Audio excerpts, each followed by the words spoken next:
C'est aujourd'hui la fête de saint Thomas, l'apôtre.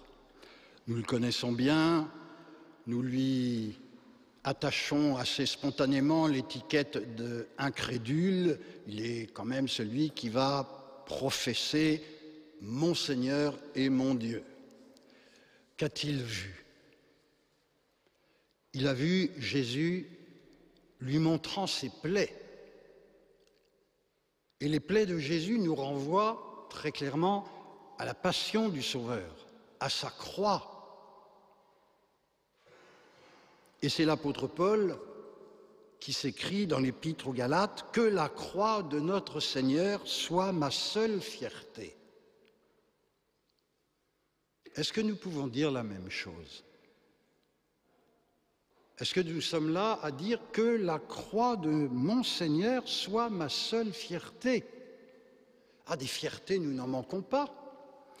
Ma beauté, ma force, mon intelligence, mes compétences, ma richesse, ma réussite sociale, mes talents, que sais-je encore? Nous ne manquons pas de motifs de fierté. Or, l'apôtre Paul dit très clairement « Je considère tout comme déchet, comme ordure, comme balayure. Que la croix de notre Seigneur soit ma seule fierté. Désormais, je ne veux rien connaître d'autre que Jésus-Christ et Jésus-Christ crucifié. » Chaque fois que nous faisons ce beau signe de croix, nous sommes là à nous rappeler que nous avons été rachetés, sauvés par le Christ. Là encore, avec l'apôtre Paul, nous pouvons dire « Il m'a aimé, il s'est livré pour nous. Il m'a aimé à l'infini, j'ai du prix aux yeux du Seigneur. » Alors oui, il est beau d'avoir une croix autour du cou. Voilà. Ah oui, le Seigneur m'a aimé, c'est ma seule fierté. Il est beau d'avoir une croix chez soi, à la maison, bien en évidence. On rentre parfois dans certaines maisons de chrétiens, de jeunes, on va voir afficher éventuellement des photos de famille, c'est très bien, on va voir afficher des diplômes, ou pour des jeunes, des médailles, des coupes qu'on a gagnées. Et parfois on cherche la croix. Tiens, on ne voit pas une seule croix au mur, quelque part. On se dit, mais ce doit être ma seule fierté. Et je dois aimer à l'avoir, j'allais dire, habituellement sous les yeux. Et puis le signe de croix, voilà, est une prédication parce qu'il nous redit que tous, nous sommes aimés à l'infini de Dieu. Que la croix de notre Seigneur soit notre seule fierté. Il s'est livré pour tous les hommes, pour le salut de tous les hommes. Je ne peux pas être là à dire que j'ai plus de prix aux yeux de Dieu parce que je suis grand, je suis beau, je suis fort, je suis intelligent. Non. Et voilà qui nous renvoie à un thème d'actualité bouleversant. Bouleversant, vous le suivez dans les médias, ces marches, manifestations d'hier, tout ce qu'on ne cesse de nous ressasser. Ces réactions face à la décision, voilà. Aux États-Unis, l'avortement n'est pas un droit. C'est un drame. C'est un drame. C'est pas un droit. Nous avons entendu la parole de Dieu dans le prophète Isaïe. Vous serez nourris, portés sur la hanche, vous serez choyés sur ses genoux. Des paroles si belles,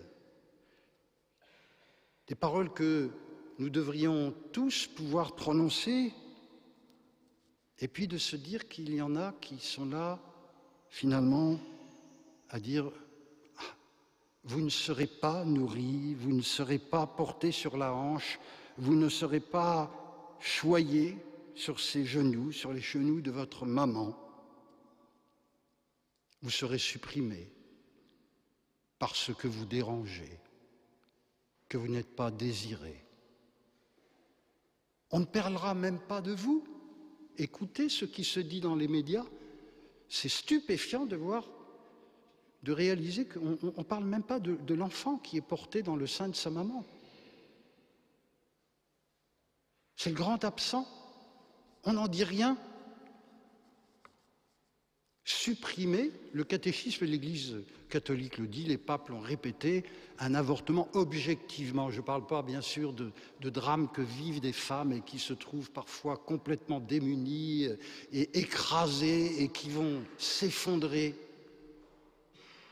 Mais objectivement, un avortement, c'est un crime abominable. C'est pas moi, ces mots ne sont pas de moi, ils sont de l'Église.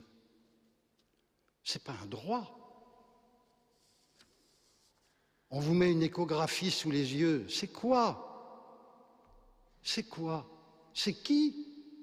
C'est la vie, oui ou non?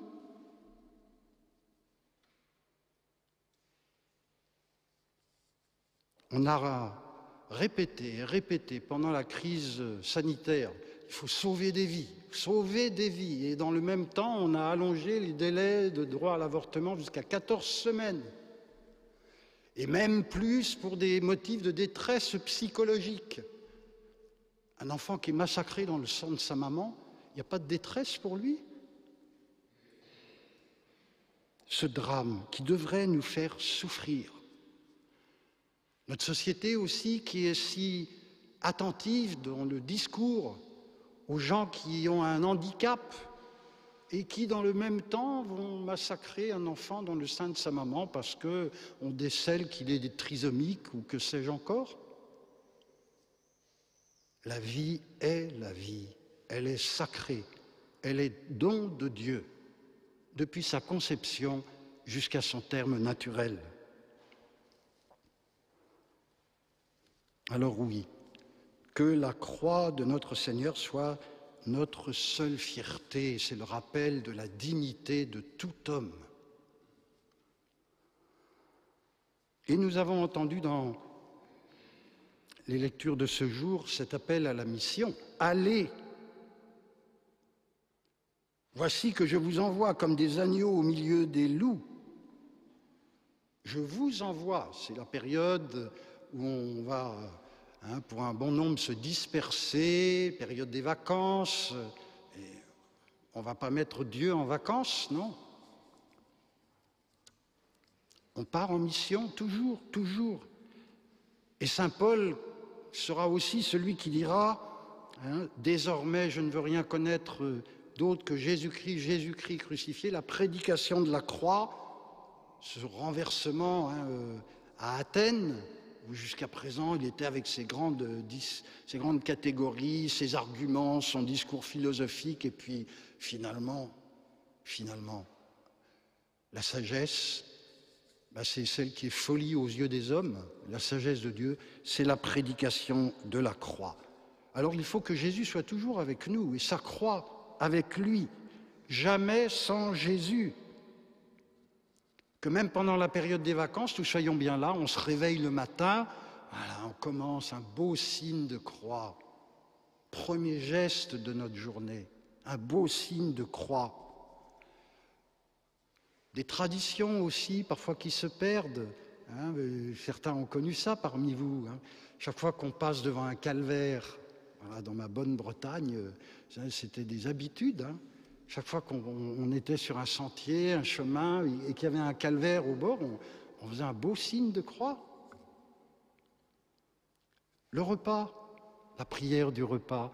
J'ai encore mon souvenir de mon papa qui était loin d'être un modèle compliqué, mais je le revois encore au moment du repas, quand il prenait le pain, un pain qui n'avait pas été encore entamé, il prenait le couteau, il traçait un signe de croix sur le pain, voilà, avant de le couper, pour se rappeler que, tiens, oui, le pain que Dieu nous donne, tout est don de Dieu. Pendant cette période d'été, vous le savez, il va y avoir le centre aéré de Longiron, la colonie du Patro, nos colonies de nos autres patros de religieux de Saint-Vincent-de-Paul, et c'est des temps d'éducation et de mission. Dites-leur, voilà, hein, c'est Jésus qui parle, dites-leur, le règne de Dieu s'est approché de vous.